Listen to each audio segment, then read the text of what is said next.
G'day all, Adam Whiskey here from Whiskey Models again for part 3 of the layout that Insanity built. So in this one, as mentioned last time, we're going to look at the sub-road beds and road beds. Yeah, let's talk sub-road beds.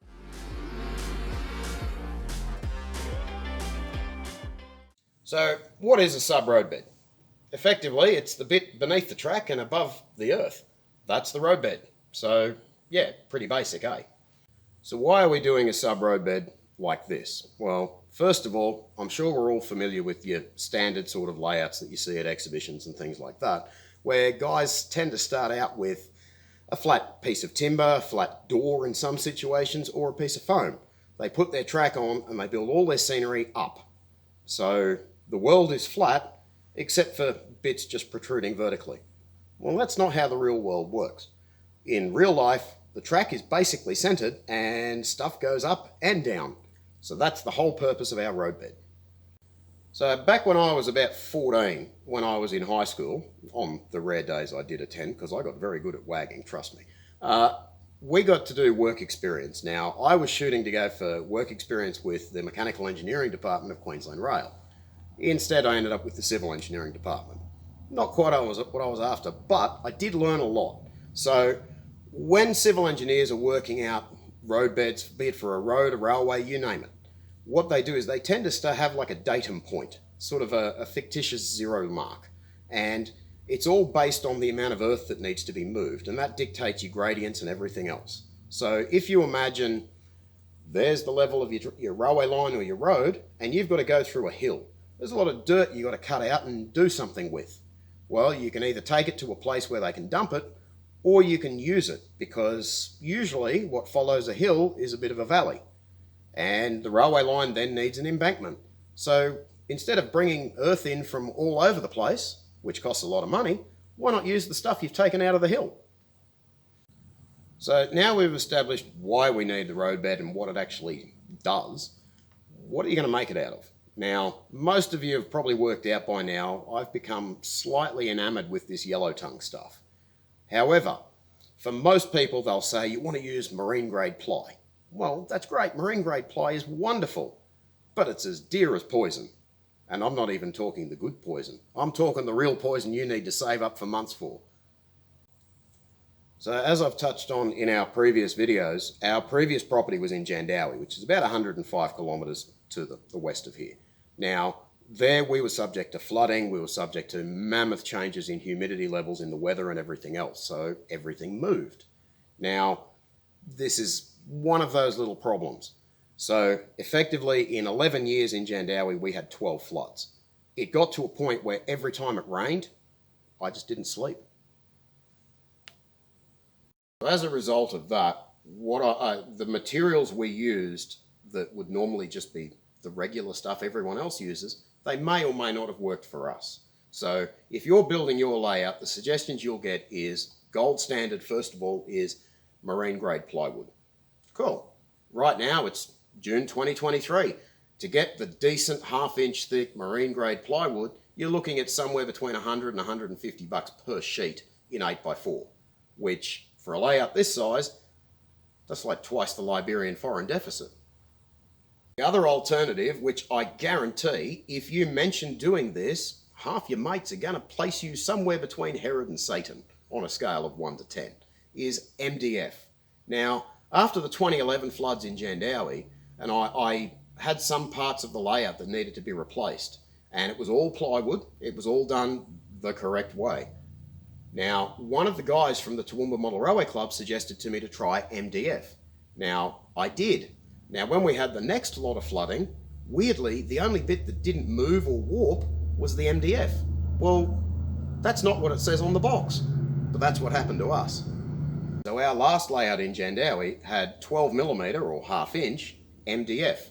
Now, I've since learnt that there's different forms of MDF. Who knew? There's really good stuff and there's really ordinary stuff. Seems like the prices are about the same. It just seems to be where you buy it from. But the stuff I bought was really good, and more by accident than anything else. But we got less movement and less damage and things like that happening with the humidity and temperature changes than we did previously with the marine plywood. So Again, go figure. That's not what anyone will tell you is the situation, but that's what happened to us. As I keep mentioning, we've used yellow tongue for the walls of this shed. We've used a lot of it. 19mm yellow tongue, we've used 6.3 tonne of it just to line the walls of inside this shed. Now, this stuff is tough and it's just heavy. Honestly, you could bash a dozen donkeys to death with this. I'm not sure why you'd want to or what the donkeys did to deserve this, but anyway, moving swiftly along. So we decided initially we were only going to use the yellow tongue as a bit of an experiment for our sub road bed for sidings and yards. And once we started putting it in and seeing just how strong it is and how little it moves, we decided, bugger it, let's do the whole layout with it. So what we've done from there is we just get our yellow tongue sheets, we work out what part of the track that is, okay, whether it's got to have one road above it or two or three or a yard or whatever, right? We measure out the width and we cut it with the jigsaw. Now, me personally, I'm using a 40-year-old Makita jigsaw that was my father's. It weighs a lot and it's a great jigsaw to use it. I love it. The modern ones, they're too light and dainty, but that's a whole other story about modern electrical equipment. Now, with the yellow tongue here, effectively, if it's a single track, I've cut it for between 75 and 100 millimeters, 3 to 4 inches in width. Okay, we lay it out and then we use the risers underneath. We've made them out of yellow tongue as well. And she ain't moving. So that sort of brings us round to another little side point that seems to be a hotly debated issue, if you can call it that. And that's gradients. Now, the way to work out your gradients is pretty basic. But I have seen a lot of people, myself included, that have stuffed it up multiple times over the past. Now, a lot of that seems to be because people try and overcomplicate it. It's really not that hard. Simply work out the gradient you want. Now, honestly, if you're planning on running decent sized trains, and so long as you've got the space, 1 in 50 is pretty much the steepest grade you want. Now, in these modern and enlightened times, people don't tend to work in the whole 1 in whatever ratios. They tend to go with percent. Well, 1 in 50 is 2%. Okay, so to work at what I do personally to work out my gradients is, here's the road bed, and I just measure the distance between the cross members where the vertical supports are going to be before I put them in. Now, let's just say for argument's sake that the distance between the uprights is 1 meter, 1,000 mil, whatever you want to call it, right? If I need to gain or lose 20 mil, right, or I need to work on a gradient of say 1 in 50, divide 1,000 by 50, there's 20 mil. So all I know is that the next upright will be either 20 mil lower or higher than what the last one was. And there's your gradient. So as you can see here, with the principle I've just explained, this is how we've done it. The road bed starts at the same level as the benchwork, and it works its way up. On that corner you can see we've used an offcut of 19mm yellow tongue to block it up, and then as we come around the benchwork drops to allow for other scenes, and so we've had to put a riser, but there is a consistent gradient of 1 in 50 in between each section. Brings us neatly to our next part, which is how do you mark your curves? Now, the way I mark my curves is really basic. It's got to be, it's me. Now, I use something called a trammel. What's a trammel? It's a genuinely ancient device. The Greeks used them, the Romans used them, hell, even that mob in North Africa that had that weird fixation with making triangular pieces and plonking them all over the desert used them. Now, effectively for mine, all I've used is a high-tech piece of wood. Now, all I know is it's got a screw at one end, and I measure out from the screw, in my case, 900 to 1300 mil, and I just mark a little line. So when it comes time to mark my curves, I get the material I'm using, I drill that screw in a bit of the way, and then I hold a pen against this line and pull it around the arc. That gives you your curves marked out. Then it's just a case of going around with the jigsaw, cutting them out. Pretty simple. Now, from there, when you put your curves in, it's kind of important to get your levels right. Now, I'm not talking about the gradients and things like that. That sort of goes without saying. What I'm talking about is side to side. What you want to avoid is any undulations, which are really easy to get in a curve, where your train's going to do this going down the track. So the way around that is go and get one of these. Just a small, short spirit level. This thing cost me about $5. All right, I've got about a dozen of them around the room here. I keep losing them, but that's beside the point.